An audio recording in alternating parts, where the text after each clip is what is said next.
Great, great. Can you go into a little bit more detail as to how the leveling system of the artisans works? Will they be only able to add to like an armor level 40 if they are a certain level, or do they need like materials of a certain level? How does that work? As you play through the game, the recipes become higher level, the materials become higher level, and artisans need to be a minimum level to work with higher end materials and higher end recipes. So as you go through the world and acquire materials, most of the time the materials you need to upgrade them are the same kinds of materials you'd use for crafting, but as you progress through the game, the materials they need for upgrading become more and more rare. So it becomes harder and harder to get those exact materials. And then once they're fully upgraded, you can actually specialize them so that they become even better at a specific item type that you like. Like if you really like axes, then you could send your blacksmith down the axe mastery path. But yeah, it pretty much controls the quality of the item that they can produce. To get higher quality materials, do you have to sacrifice higher quality gear, or? You have to sacrifice higher level gear, not necessarily higher quality. Certain higher quality gear has a higher chance of dropping better stuff. But as I mentioned in the presentation, it's our goal to make sure that there's not a big, like we don't want people looking at their bag and going, oh, God, should I salvage, should I sell, should I wear? It should always be fairly, if it's good to wear, you're going to wear it. If you want to salvage it, you're probably going to choose to salvage over sell most of the time. And if you need money, then you'll sell. So right now it's a fairly clear choice. Like we don't see people having a lot of conflict, which is good. Okay, and just one more. Did you ever, now that some time has passed, do you still get feedback concerning the art style? Considering that it was that big fan outcry over the art style at first, do you feel that this has died down and that they have come to accept it, or? I think the people who don't like the art style, I don't know if they'll ever like it, but we get far more positive feedback. I mean, vastly more positive than negative. And one of the things that we kind of did as an exercise to help us get through that rough period was we'd go up onto forums and where people were talking about Diablo, and you know, the internet is not really a big area of positive energy usually. Usually, you know, people are a little negative, we'll say. But every time we went and looked at an article where people were talking about the art style and we looked at all the forum responses, 90% of the responses said they liked the art style and they preferred it. So the fact that people were actually going out of their way to say something positive, for us, that told us that we were going in the right direction. So some of you might ask, what about assets for that artisan feature? We will give out those cards with FTP information on the back when you exit the room. And please, one for publication, as we have a lot of people here. Thank you. Diablo is known for being a loot hoard game where like you were saying, it's hard to let go of certain things. How much is salvaging going to become an aspect of the game? Is that something you're going to be doing continually? And is that the heraldic cube that we were looking at there?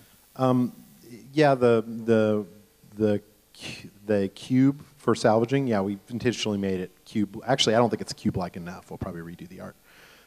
But yeah, we intentionally wanted to make it an item that felt like it had a relationship with the heraldic cube. It's not the heraldic cube, but it will be a similar type of item. It's pretty prevalent. You do it all the time. The biggest thing is that as you're going through the world, one of the things that we all know is if it hits the ground, you pick it up. So you run into conflicts a lot of the time where most of the time you just jump back to town and sell items, but we really feel that breaks the flow. So one of the things we really like about salvaging is that a lot of the low-end items that you pick up that you don't really want to go back to town for them because it's not enough gold, and but you will. Now you just salvage them, and when you salvage them, it breaks them down into small materials. The materials stack really high in your bag, so it really helps you clear up space. And helps you stay out in the world a lot longer. So it happens fairly often, but you usually are breaking down like crappy items that you don't want at all, that don't even sell for that much. So that tends to be the focus.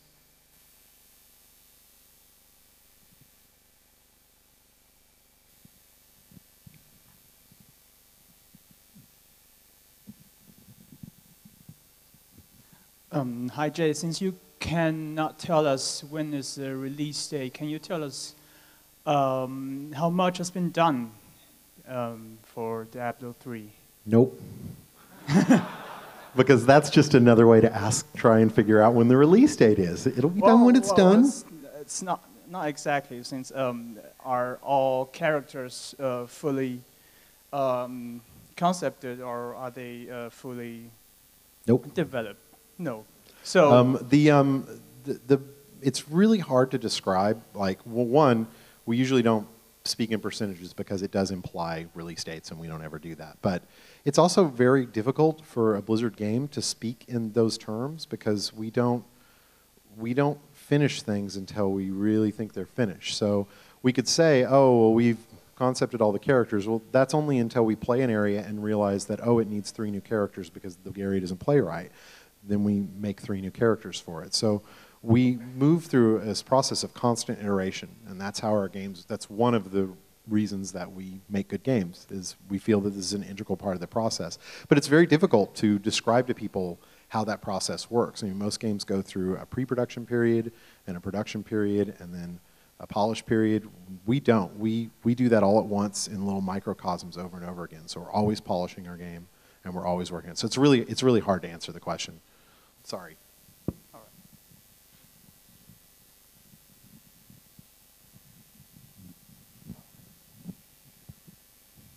And there's another one.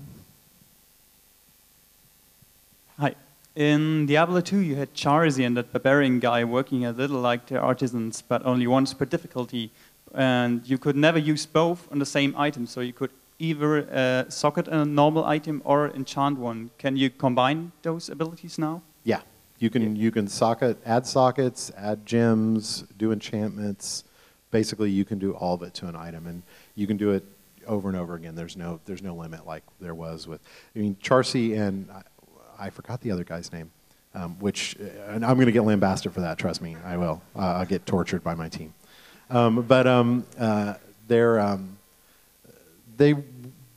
They were some of the inspiration for the idea. Like, we looked at those and said, those guys are cool, but why did we do it just once? Like, it was cool to do that, but now everyone kind of, it had a lot of kind of broken mechanics to it. You'd save your imbue, you'd save your socket adding until you got just the perfect item. So, and that's not really fun. Like, you get a reward, you should be able to use the reward right away.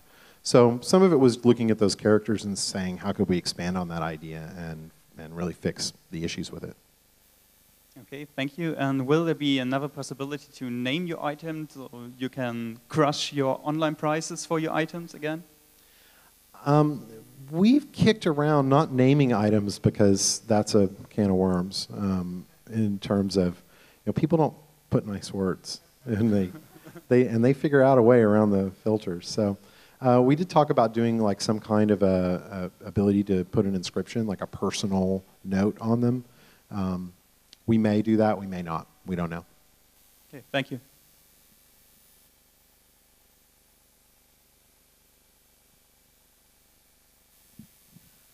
Any news about the hardcore mode, or do you have informations about the requirements to create a hardcore character? I'm sorry, the requirements for? To create a hardcore character. Oh, to create a hardcore character. We're definitely doing hardcore modes. You can make hardcore characters, and they work like D2. They die forever. In terms of the requirements, we're not sure at this point. We haven't made a decision about that. So I'm sure there'll probably be some kind of requirement, but we'll get into it once we get there. Any features at the moment? Any features for the hardcore mode? Yeah. Beyond being able to go into hardcore mode? Not at this point. Okay. You can turn it on and you can die. That's feature. But no, we haven't done anything specifically around it. Once we get into more core BattleNet, we may do something in terms with like how you're presented within BattleNet, how you're presented within the world. Obviously, if you make the choice to make a hardcore character and you manage to, hopefully everyone knows what a hardcore character is. In Diablo 2, hardcore characters, essentially, if they ever died, they were dead forever. They were just gone. So it was a really popular feature in Diablo 2, and we're definitely doing it in Diablo 3. We definitely want you to show up prominently on Battle.net if you're playing a hardcore character, so that people can see and go, oh, wow, you're crazy. Okay, thank you.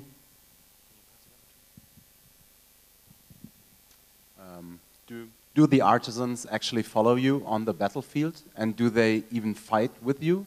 Or do you have, I don't know the English word, but you could hire hunters to fight with you in Diablo 2?